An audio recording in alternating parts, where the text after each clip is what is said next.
तो डॉक्टर रीतू के पीछे बहुत बड़ी ताकत खड़ी है और अकेली नहीं है मेरी बहन। और आप सबको पता होगा कि मैं साक्षी मलिक, विनेश फोगाट के लिए भी ताकत के साथ खड़ा था और इनके साथ भी ताकत के साथ खड़ा था। और सबसे बड़ी बात है कि बात होनी चाहिए हमारे और आपकी बात, और मेरा और आपका बात क्या है मालूम है? ये दौर जो चल रहा है, यहाँ पढ़े लिखे भी जाहिल हो रहे हैं। आपको पता है कि पढ़े लिखे भी अंधभक्त बन रहे हैं। तो कहने का मेरा ये दो लाइन है कि ये दौरे जहालत है, शहादत की जुस्तजू कर लो, और वक्त अनकरीब है, सफे दुरुस्त कर लो। तो सबका मतलब लाइन होता है। जब हम नमाज में जाते हैं तो हमारा इमाम कहता है कि सफे दुरुस्त कर लो, तो वो मैं कह रहा हूँ कि अब हमें एक होने की जरूरत है, सफे हमारा दुरुस्त करने की जरूरत है। क्योंकि आज देखिए, आज हमारे साथ कौन है जो लोकतंत्र का 4 पिलर है? विधायिका हमारे साथ कहीं दिखता है? कार्यपालिका हमारे साथ कहीं दिखता है? न्यायपालिका दिख रहा है? न्याय के लिए बैठी है बहन हमारी, तो न्यायपालिका भी कहीं दिखता है? और मीडिया तो आपको पता ही है, ये चारों पिलर धराशायी हो गए हैं। और हमारे जो लोकतंत्र का मंदिर है उसे वापस रिपेयर करके खड़ा करने की जरूरत है। और मैं ये जानता हूँ कि ये दौर वो है कि अगर आपको जिंदा रहना है तो अंगूर के गुच्छे में रहना पड़ेगा, और अंगूर के गुच्छे से जो अंगूर निकल जाता है उसकी कीमत आपको पता है, वो टोकरी में पड़ा रहता है और मक्खियाँ भिन भिन आती हैं और उसका कीमत 10 रुपए किलो होता है। और जो अंगूर के गुच्छे में रहता है उसकी कीमत 100 रुपए किलो होता है।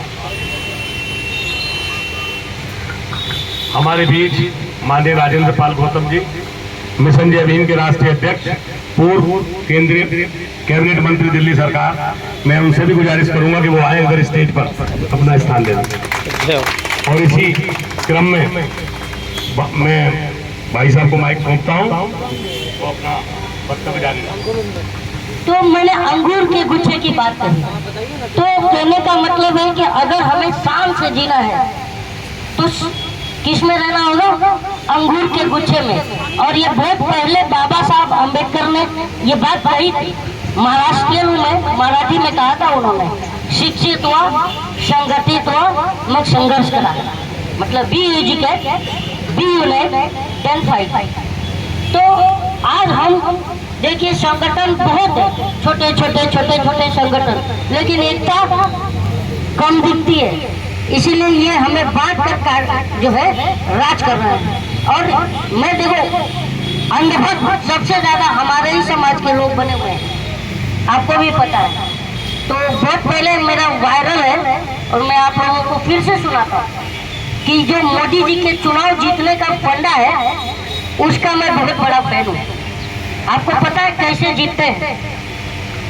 पता है, वो अपने अंधभक्तों को कहते हैं कि तुम अगर वोट देने का वादा करो, मैं यूं ही मस्त जुमले सुनाता रहूं, तुम मुझे देखकर सिर हिलाते रहो, मैं तुम्हें देखकर बड़बड़ाता रहूं।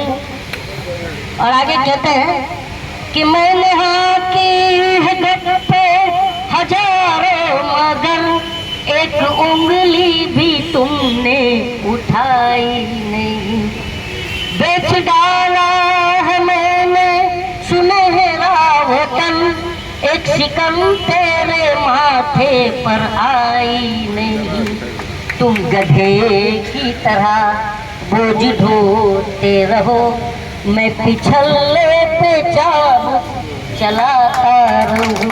आज वही कर रहे हैं मोदी, जनता के पिछले पे चाबुक चल रहा है, लेकिन जनता जो है अंधभक्ति में, जनता नहीं अंधभक्त, जनता तो हम भी हैं, लेकिन हम देशभक्त हैं, हम अंधभक्त नहीं है।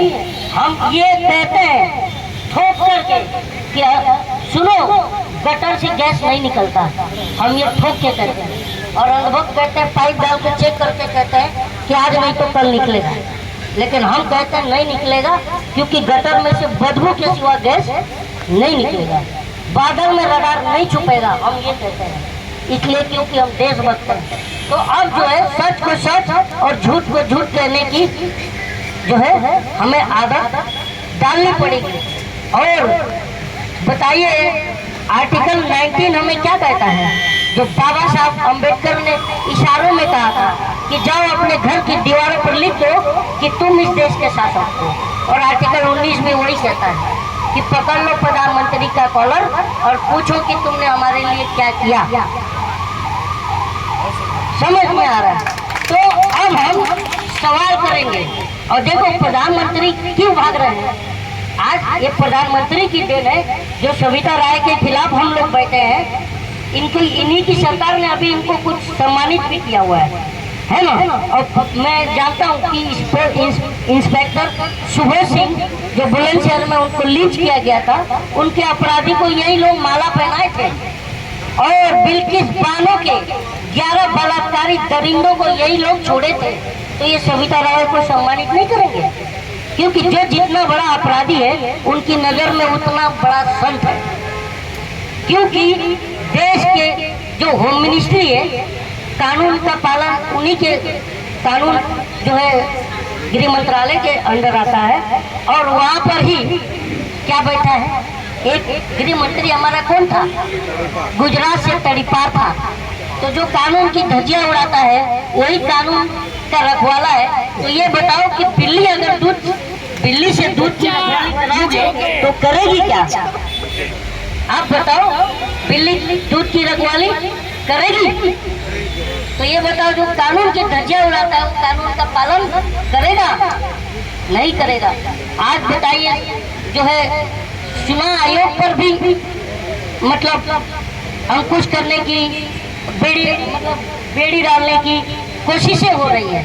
आपको पता है सुप्रीम कोर्ट कह रहा है कि जो है इस लोकतंत्र का जो असल लोकतंत्र है उसकी सबसे पहली सीढ़ी, जो सबसे पहली प्रक्रिया वो चुनाव प्रक्रिया होता है, तब लोकतंत्र जिंदा होता है, जबकि निष्पक्ष चुनाव होता है। और सुप्रीम कोर्ट कह रहा है कि तुम चुनाव में धांधली करोगे तो हम नजर बनाए हुए हैं। तो बताइए इससे बड़ा शर्मनाक बात इस सरकार के लिए क्या हो सकती है, जो कि सरेआम सुप्रीम कोर्ट को अंदेशा है कि ये धांधली करेंगे। और बताओ जनता अनुभक्ति में ताली बजा रही है। आज बताइए गैस महंगा है, तेल महंगा है, खाने का सामान महंगा है, बच्चियों की जान सस्ती है, बच्चियों की इज्जत सस्ती है। हमारी माँ बहन, अभी मैंने देखा था, शायद मंत्री जी भी बैठे हैं, ये दिल्ली से है और मैं मुंबई से हूँ। मैंने देखा था कि दिल्ली के बस स्टॉप पर ये सरकार ने होर्डिंग लगाया है कि मैंने 2 करोड़ 61 लाख शौचालय बनवाए हैं। आप लोगों ने देखा होगा। और ब्रैकेट में इज्जत घर। तो मतलब अरे यार, तुम जो है शौचालय को इज्जत घर मानते हो और हमारी माँ बहनों की इज्जत को इज्जत नहीं मानते, तो हम क्यों करेंगे तुम्हारी इज्जत? और अगर मैं प्रधानमंत्री पर कटाक्ष करता हूँ तो बहुत लोग बोलते हैं अरे तुम प्रधानमंत्री पर बोल दिए, प्रधानमंत्री को। अरे प्रधानमंत्री हम बनाते हैं, प्रधानमंत्री को हम नहीं अगर पकड़ेंगे तो कौन पकड़ेगा? हम प्रधानमंत्री से सवाल करने युगांडा रवांडा के प्रधानमंत्री से सवाल करें? बताइए। तो ये हाल है आज हमारा। क्यों हाल है? क्योंकि हम एक नहीं है। कब एक होंगे? कब होंगे? दलित मुस्लिम आज यही हो रहा। कब होंगे? आपको पता है 3 बार की मुख्यमंत्री मायावती जी है ना, किसने दिया था सत्ता? मुसलमान ने और दलितों ने। आज ये मिल जाए तो 3 बार अगर मुख्यमंत्री मायावती जी बन सकती है तो इस देश की गद्दी पर भी 3 बार दलित या मुसलमान बन सकता है। और मैं और सब लोग हम प्रण लेते हैं कि आज नहीं तो कल हम एक होंगे। आज बताइए अंधभक्त जो ऋषि सुनक को जानते हैं आप लोग? ऋषि सुनक आए थे भारत, तो अंधभक्त जो है बहुत खुश थे, बोले अरे ऋषि सुनक जो है लगे पड़े ना। अच्छा, उनका हमारे बीच आदरणीय महमूद प्राचा जी एडवोकेट, उनसे भी मेरा निवेदन है वो भी आए और स्टेज पर अपनी जगह लें। इसी बीच हमारे बीच भानु जी एडवोकेट सुप्रीम कोर्ट, उनसे भी मेरा निवेदन है वो भी आए और स्टेज पर अपना स्थान देना। इंजीनियर डीसी कपिल जी वो भी आए और अपना स्थान स्टेज पर ग्रहण करें। स्टेज पे बहुत तगड़ा बोलते हैं। तेरे क्या खा क्या है? ऋषि सुनक अभी आए थे और हमारे प्रधानमंत्री हमारे देश को क्या कहते हैं, मदर ऑफ डेमोक्रेसी। सही बात है, हम लोग पूरी दुनिया का लोकतंत्र सबसे खूबसूरत हमारा है। लेकिन ये बताइए कि जब ऋषि सुनक भारत आए थे तो इन्होंने कहा हिंदू जो है ऋषि सुनक रिप्रेजेंट करते हैं। चलो मैं मानता हूँ, तो ये बताओ कि ब्रिटेन में वहाँ पर हिंदू अल्पसंख्यक है या नहीं है? है या नहीं है? है ना। और यहाँ पर मुसलमान अल्पसंख्यक है। तो ये बताइए कि ब्रिटेन में लोकतंत्र जिंदा है तभी तो एक हिंदू अल्पसंख्यक प्राइम मिनिस्टर बन जाता है ब्रिटेन का। और भारत का अगर कल को कलीम उम्मीदवार बन गया प्रधानमंत्री का, तो बताइए ये लोग बोलेंगे कि ये गद्दार है। और बोलते हो कि तुम लोग लोकतांत्रिक हो। कहाँ से लोकतांत्रिक हो? अगर मैं भी इस देश का नागरिक हूँ, क्या मैं प्रधानमंत्री भारत का नहीं बन सकता? बन सकता हूँ या नहीं बन सकता हूँ? तो बताइए फिर हमारे देशभक्ति पर तुम सवाल कैसे उठाते हो? ये बताओ, बिरयानी खाने में तो नहीं गया था रात के अंधेरे में, तुम्हारा प्रधानमंत्री गया था, उसे पूछो क्यों गया था? बिना संसद को बताए, बिना जो है सारा प्रोटोकॉल तोड़ करके क्यों गए थे प्रधानमंत्री?